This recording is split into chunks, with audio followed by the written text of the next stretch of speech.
Issues over the printing of Philippine passports involving the government and a private contractor were tackled in a House committee hearing today.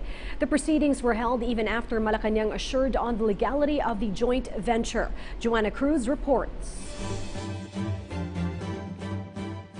Representative Isagani Zarate is strongly opposed to the joint venture between the Apo Production Unit, the government body tasked to print their passports, and the privately owned company United Graphic Expression Corporation. This is although fellow lawmakers in earlier hearing insisted the legality of the existing contract between the two entities. They stressed how Executive Secretary Salvador Bedialdea himself asserted its validity in his letter to former Foreign Affairs Secretary Perfecto Yasay. This office finds the joint venture agreement between APO and UGEC for the upgrading of APO's printing facility in Lima, Batangas, and MOA for the printing electronic passport, blah, blah, blah, dated, blah, blah, blah, to be generally in order and valid in the absence of clear and convincing evidence to the contrary.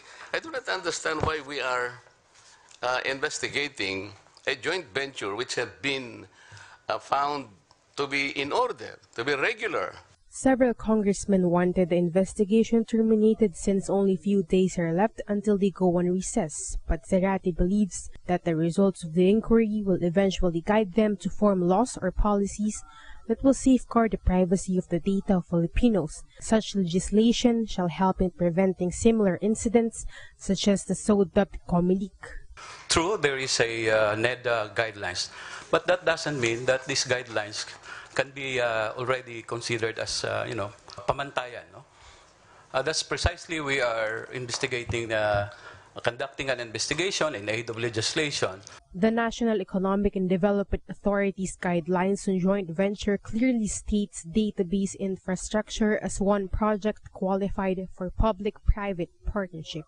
APO Chair Michael De Lumpines, on the other hand, clarified to PTV that UGEC does not in any way meddle with the passport printing. It is instead in charge of capacity building in the APO plant in Batangas, as well as the procurement of equipment and raw materials.